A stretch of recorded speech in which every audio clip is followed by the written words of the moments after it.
Now see, I will do sum number 12. The locus of a point P so that AB square is equal to AP square plus BP square, where A and B are two fixed points. So A and B are two fixed points. So let me take two fixed point A and B. See, number 12 I have given, and two fixed point I am taking A and B. These are the two fixed points. So first you join these two lines, then you bisect these two lines. Bisect these lines. And how to bisect you know already. So I am bisecting. If you do not know, you see how I bisect. Then join these two points I am bisecting. Now this is the bisecting point I am taking as center, and this radius I am taking this radius, see, and I am drawing one circle. Now if you take P point on the circle anywhere, let's say here, if you take point P and if you join AP if you join and PB if you join, then the condition it will be AB square is equal to AP square plus BP square. It will satisfy. So our sums are done. Now question is that why we are doing like this? Because one theorem is there on circle, that since I have taken AB as diameter, and on diameter if any angle formed on the circumference, then it will be 90 degree. It is called semicircular angle. Semicircular angle, it is 90 degree. Now 90 degree triangle, you know, by Pythagoras theorem, hypotenuse square 90 degree opposite hypotenuse. So hypotenuse AB square is equal to AP square plus PB square.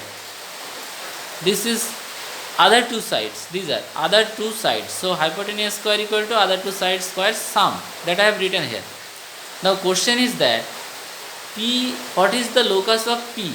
P is locus. P can move along this circle only, because anywhere if you take your point here, then also if you join, it will form 90 degree here.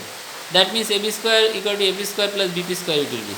If you take here, then there also it will form 90 degree triangle, so AP square plus BP square. If you take this side P, let's say P here, then also if you join, then AB square equal to AP square plus BP square. That means anywhere on the circle you can take the point P. So what is the locus of the point P? So P's locus is the circle, which is formed by taking AB as the diameter. This is the answer. The answer is the locus of the point P. What? This is the circle. So you have to write that this is the circle. Locus is a circle drawing by taking AB as diameter. This is the answer. Next, another sum is there. The locus of a, sum number 13 you see, the locus of a point in rhombus ABCD so that it is equidistant from AB and BC, B and D. Now we have to draw a rhombus. Now how to draw rhombus? Nothing major is given, so I am showing you. First you take any side. First let me give some number. You take any one side here I am taking.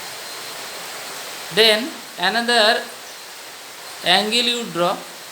No need to take any measures of angle. Now since it is rhombus, so this measure you cut. The line taken at first, this side you measure and you cut this side. So this side also you got another. So to get this side you draw one arc from here, and to get another side in this place you draw another arc. Now if you join this, a rhombus will be formed. See, this is the rhombus already formed. Now rhombus name you can give. What is the name? They told that ABCD is a rhombus. So A B C D is the rhombus. So that it is equidistant from the locus of a point in rhombus ABCD, so that it is equidistant from AB and BC. So AB and BC, I told you, if in this case you have to bisect the common angle AB BC, that means B is the common angle. So you bisect B. Like this you bisect. Arc you increase a little bit because this is big angle. So if you join, see here. So this is the locus. Next, it is equidistant from B and D. So B and D equidistant means you have to bisect BD. So from D you take one arc,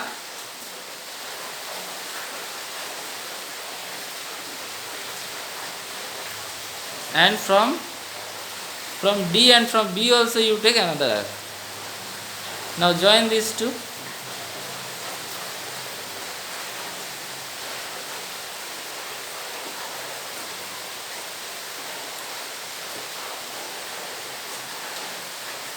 So this is the